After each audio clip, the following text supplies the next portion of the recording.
Major Sarah Martinez had always been the type of person who could find humor in the most serious situations.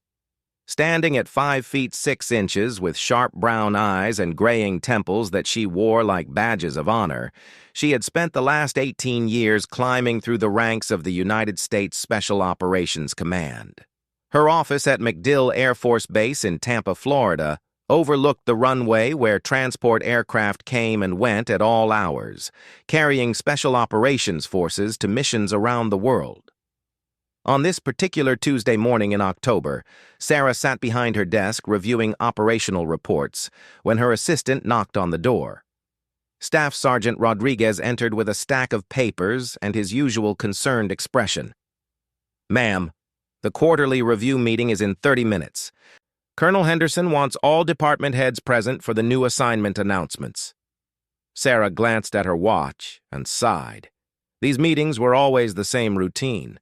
Officers would gather in the conference room, listen to updates about ongoing operations they already knew about, and then wait to hear about new assignments or transfers. Most of the time, it was junior officers getting moved around to different units or overseas postings. "Any idea what this is about, Rodriguez?" she asked, not looking up from her paperwork. "Not sure, ma'am, but there's been a lot of activity in the command center lately. Lots of phone calls from Washington." Sarah nodded absently. Phone calls from Washington usually meant changes were coming, and changes in the special operations community often meant someone was getting promoted, transferred, or assigned to a classified mission they couldn't talk about for months. She had been through this routine countless times before. Starting as a second lieutenant fresh out of West Point, she had worked her way through intelligence analysis, strategic planning, and operational coordination. Her specialty was coordinating multi-unit operations across different branches of the military, something that required both technical expertise and the ability to manage strong personalities from Navy SEALs, Army Rangers, Air Force Special Operations, and Marine Special Operations units. The path hadn't been easy. When she first joined SOCOM in 2006, there were very few women in senior positions within Special Operations. She had to prove herself repeatedly, often working twice as hard as her male counterparts to earn the same level of respect. There were times when she wondered if she would ever break through the invisible barriers that seemed to exist at every level. But Sarah had persistence and a sense of humor that helped her navigate the challenges. She learned early on that sometimes the best way to handle tense situations was with a well-timed joke or a bit of self-deprecating humor. It disarmed people and made them see her as a person rather than just a rank or a gender. As she walked down the hallway toward the conference room, Sarah passed the walls lined with photographs of special operations missions from the past 2 decades. Each image told a story of courage, sacrifice, and teamwork. Some showed her colleagues who had been promoted to higher positions, others who had been killed in action, and many who had simply moved on to civilian careers after their service ended. The conference room was already filling up when she arrived. About 20 officers were present, ranging from captains to full colonels. Sarah recognized most of them from previous meetings and joint operations. There was Lieutenant Colonel Jackson from the 75th Ranger Regiment, Major Thompson from Naval Special Warfare, and Captain Williams from the 24th Special Tactics Squadron. She took her usual seat near the middle of the long conference table, nodding to familiar faces and engaging in the typical pre-meeting small talk about weekend plans and upcoming training exercises. The atmosphere was relaxed, as it usually was before these routine briefings. Colonel Henderson entered the room exactly at 10 o'clock, carrying a folder and looking more serious than usual. He was a tall man with silver hair and a no-nonsense demeanor who had commanded respect throughout his 30-year career. Behind him walked a woman Sarah didn't recognize, wearing the uniform of a Navy captain. "Good morning, everyone," Colonel Henderson began. "I know you're all busy, so I'll try to keep this brief. We have several announcements regarding new assignments and transfers." He opened his folder and began reading from a list. The first few announcements were routine. A captain being transferred to Fort Bragg, a major taking command of a training unit in Nevada, and several officers being assigned to staff positions in Washington. Sarah found her attention drifting as she listened to the familiar routine. She had been through so many of these meetings over the years that she could almost predict what would be announced next. Her mind wandered to the operational reports waiting on her desk and the conference call she had scheduled with Pacific Command later that afternoon. "Major Martinez," Colonel Henderson's voice brought her attention back to the meeting. "I understand you've been joking with your colleagues about your rank lately." Sarah felt her face flush slightly. She had indeed made some comments to fellow officers about being stuck at the major level while watching younger officers get promoted around her. Just last week, during a casual conversation in the break room, she had joked that she was becoming the permanent Major Martinez and that her business cards should probably just say Professional Major instead of listing her actual duties. "Well, sir," she replied with a slight smile, "I may have mentioned that I'm getting quite comfortable at this level. Some might say I'm becoming an expert at being a major." A few chuckles rippled around the room. Sarah's self-deprecating humor was well known among her colleagues, and they appreciated her ability to keep things light even when discussing career progression. Colonel Henderson nodded with what might have been the hint of a smile. "I see. Well, Major Martinez, your expertise at being a major may be about to become obsolete." Before Sarah could process what that meant, the door to the conference room opened again. This time, a man in an army uniform entered, and the room immediately fell silent. Sarah could see stars on his collar, indicating he was a general officer, but she couldn't make out the exact rank from her position at the table. The atmosphere in the room shifted dramatically. Officers who had been relaxed and casual moments before suddenly sat up straighter in their chairs. Conversations stopped mid-sentence, and everyone focused their attention on the newcomer. Colonel Henderson stood at attention, and everyone else in the room quickly followed suit. "Ladies and gentlemen," Colonel Henderson announced, his voice carrying a formal tone that hadn't been present earlier, "please welcome our distinguished visitor." Sarah felt her heart rate increase as she realized this was no ordinary meeting. The presence of a general officer at what was supposed to be a routine quarterly review meant something significant was about to happen. She glanced around the room and saw the same realization dawning on her colleagues' faces. Whatever was about to be announced, it was clear that her joke about being a professional major was about to take on an entirely new meaning. The man who entered the conference room carried himself with the unmistakable bearing of someone who had spent decades in command positions. As he stepped fully into the light, Sarah could see 3 stars on his collar, a lieutenant general. Her mind raced through the possibilities of who this could be and why he was here for what was supposed to be a routine meeting. "At ease," the general said in a clear, commanding voice. The officers in the room relaxed slightly, but the tension remained palpable. Sarah noticed that Colonel Henderson seemed nervous, which was unusual for a man who typically displayed unflappable composure. The general was tall and lean, probably in his late 50s, with gray hair and piercing blue eyes that seemed to take in every detail of the room and its occupants. His uniform was impeccable, with ribbons indicating service in multiple combat zones and various high-level command positions. "I apologize for interrupting your meeting," the general continued, "but I have some announcements that couldn't wait for normal channels." Sarah felt her palms grow sweaty. In her 18 years of military service, she had learned that when generals made unscheduled appearances to make announcements that couldn't wait, it usually meant either very good news or very bad news. There was rarely any middle ground. Colonel Henderson gestured toward the head of the table. "Please, sir, take the front." The general moved to the front of the room with measured steps. As he passed by Sarah's chair, she caught a glimpse of his name tape, Peterson. The name was familiar, but she couldn't immediately place where she had heard it before. Ladies and gentlemen, General Peterson began, I'm here today because of some exceptional work that has come to my attention. Over the past 2 years, there have been several joint operations that have succeeded beyond all expectations due to outstanding coordination and strategic planning. Sarah's mind immediately went to Operation Desert Eagle, a complex multi-service mission she had coordinated 6 months earlier. It involved Navy SEALs, Army Rangers, and Air Force Special Operations working together to extract high-value targets from 3 different locations simultaneously. The operation had required months of planning and real-time coordination during execution.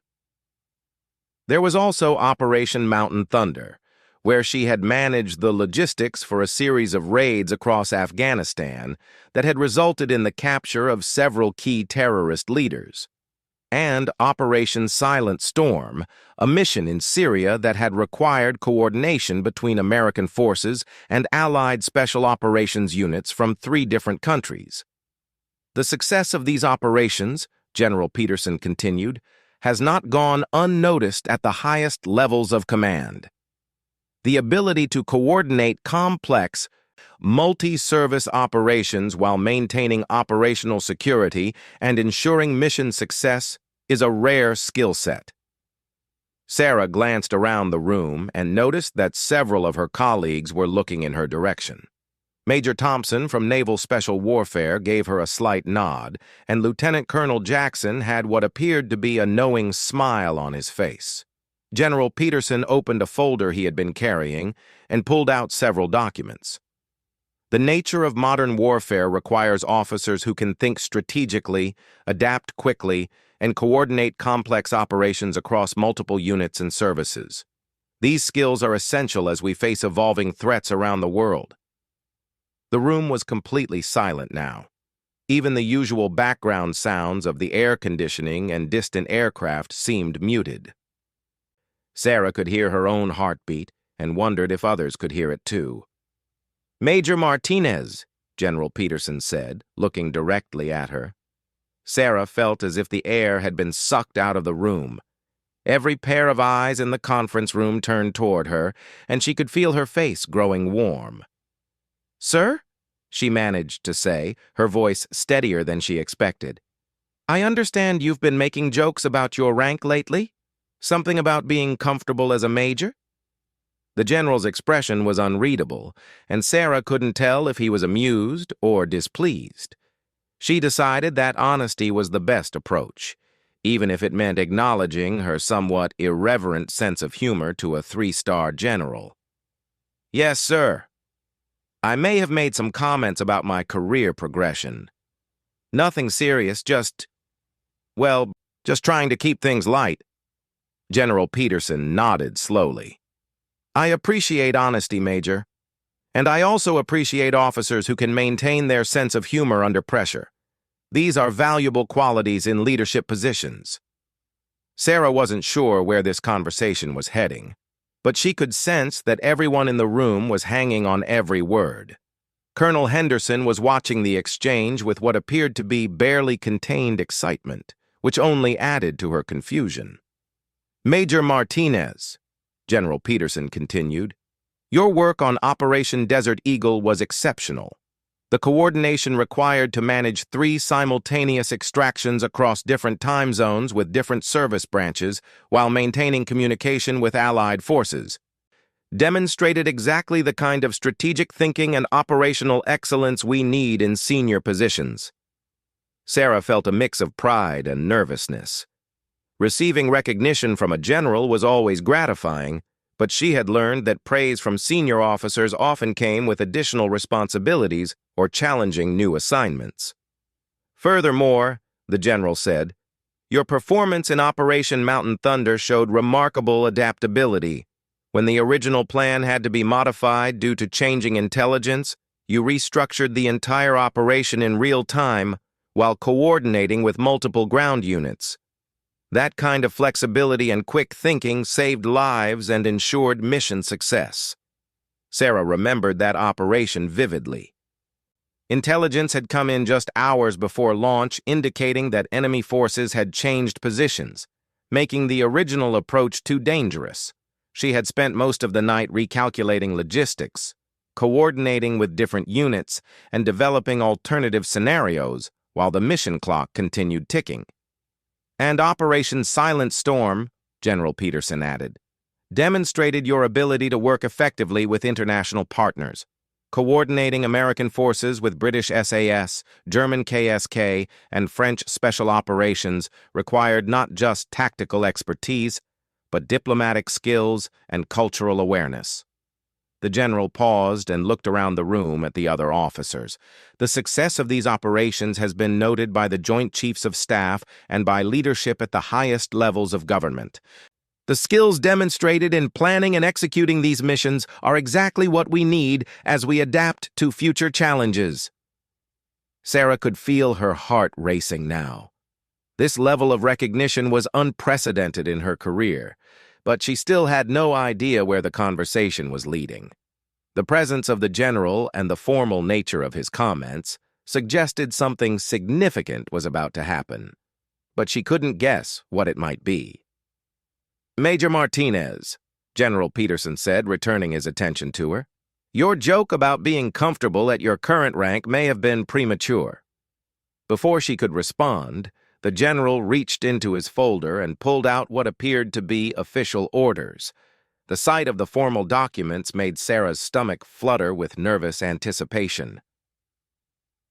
"The nature of modern special operations requires leaders who can think beyond traditional boundaries," the general continued. "Officers who can coordinate complex operations, adapt to changing circumstances, and work effectively with diverse teams from multiple services and allied nations." Colonel Henderson was now clearly struggling to contain a smile, and Sarah noticed that the Navy captain who had entered with him earlier was watching the proceedings with obvious interest. General Peterson held up the documents in his hand. "These orders come directly from Special Operations Command Headquarters, with endorsement from the Joint Chiefs of Staff." The formality of his language and the mention of the Joint Chiefs made Sarah realize that whatever was about to happen was far more significant than a routine assignment change or even a standard promotion.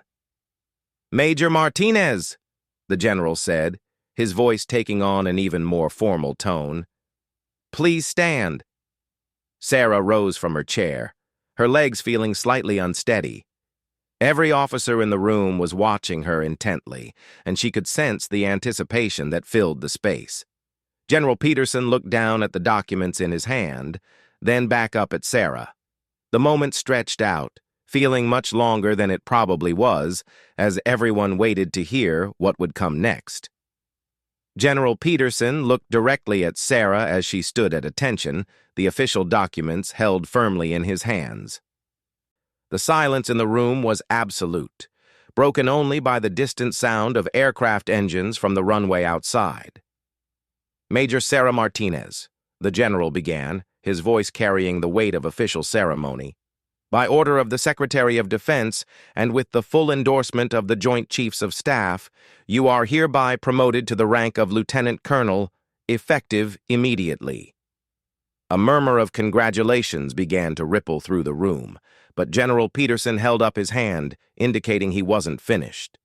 Sarah felt a surge of elation mixed with shock.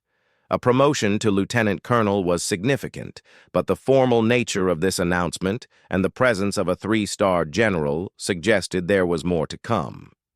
"Furthermore," General Peterson continued, and the room fell silent again, "Lieutenant Colonel Martinez, you are hereby appointed to the position of Deputy Commander, Joint Special Operations Task Force, with primary responsibility for coordinating multi-service operations across all theaters of operation."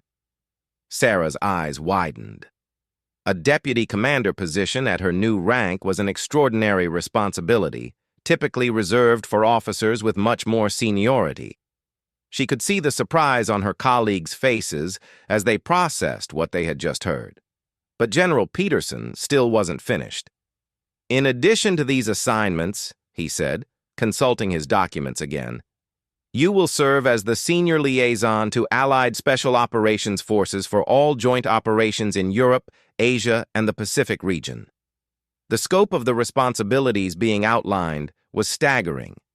Sarah had coordinated individual operations before, but this position would put her in charge of strategic planning and coordination across multiple continents and with dozens of allied nations.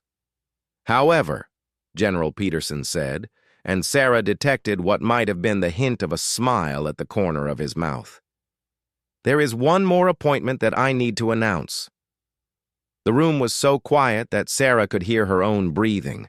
She couldn't imagine what else could possibly be added to what had already been announced. General Peterson set down the documents and looked directly at her. Lieutenant Colonel Martinez, you are also hereby designated as Special Operations Commander for Project Aurora, a classified multinational initiative that will be coordinating special operations activities across 5 allied nations over the next 3 years. The title hit the room like a thunderbolt. Several officers gasped audibly. Major Thompson's mouth actually fell open, and Lieutenant Colonel Jackson sat back in his chair as if he had been physically pushed. Special Operations Commander was not just a title. It was a position that carried enormous responsibility and authority. Officers with that designation typically had the equivalent authority of full colonels or even brigadier generals, regardless of their actual rank. It was a position reserved for the most exceptional officers in the most critical situations. Sarah felt as if the world had suddenly shifted around her. Just minutes earlier, she had been joking about being a professional major. Now she was being given responsibilities that most officers could only dream of achieving after decades of service. The appointment comes with a special security clearance at the highest levels, General Peterson continued, and you will report directly to a joint committee consisting of representatives from the Pentagon, CIA, and Allied intelligence services. The Navy captain who had entered with Colonel Henderson stepped forward. "Ma'am," she said to Sarah, "I'm Captain Roberts from Naval Intelligence. I'll be your primary liaison for the classified aspects of your new position." Sarah managed to find her voice. "Sir, I'm honored by this appointment, but I have to ask, why me?" General Peterson nodded as if he had expected the question. "Lieutenant Colonel Martinez, over the past 2 years, your operations have achieved a 98% success rate while involving the coordination of over 40 different units from 6 different services and 8 allied nations. Your ability to adapt plans in real time, coordinate complex logistics, and maintain operational security while managing diverse teams is unmatched in your peer group." He picked up another document from his folder. "More importantly, you have consistently demonstrated the kind of strategic thinking that we need for future challenges.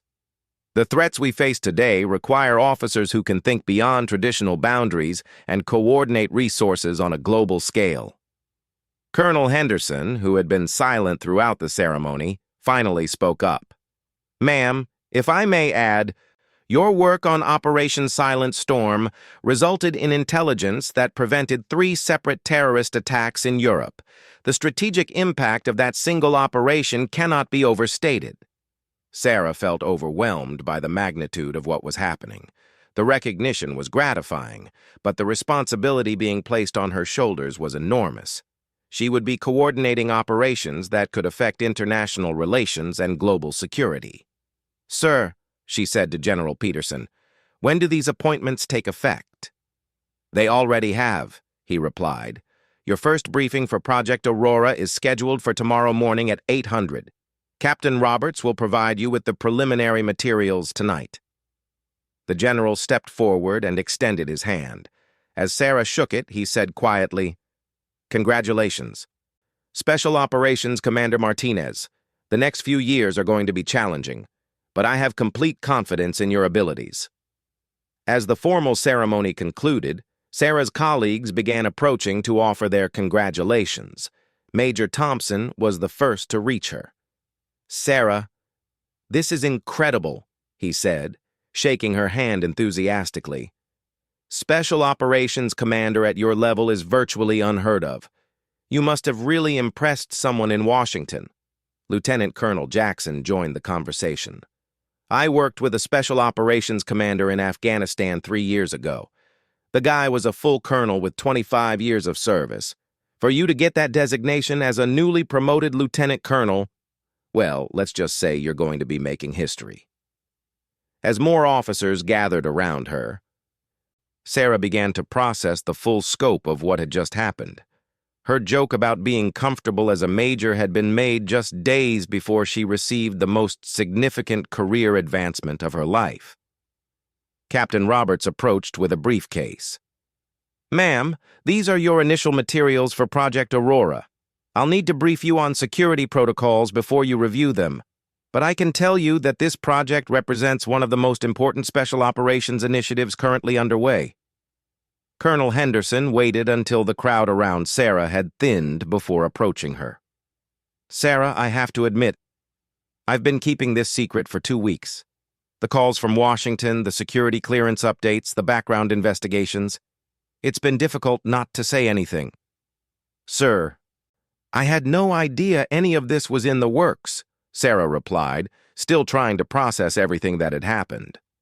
"That's exactly why you were chosen," Colonel Henderson said with a smile. "You were so focused on doing excellent work that you didn't realize how much attention that work was getting at the highest levels of command." General Peterson, who had been speaking quietly with Captain Roberts, approached Sarah one final time before leaving. "Commander Martinez," he said, using her new title, "I want you to understand something. This appointment didn't happen because of politics or because we needed to fill a position. It happened because you consistently delivered exceptional results under the most challenging circumstances." He paused and looked around the room at the other officers. "Everyone in this room is professionally capable and dedicated, but you demonstrated something extra: the ability to see the bigger picture while managing the smallest details and the leadership skills to coordinate diverse teams under pressure." "Sir, I won't let you down," Sarah said. "I know you won't," General Peterson replied. "That's why you're here." As the general left the room, Sarah looked around at her colleagues and then down at the briefcase Captain Roberts had given her. Inside were the details of operations that would shape international security policy for years to come. Her joke about being a professional major now seemed like it had happened in another lifetime.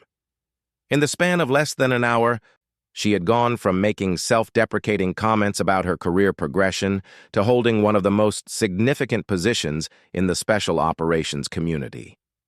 The room began to empty as officers returned to their regular duties, but the atmosphere remained charged with excitement about what they had witnessed.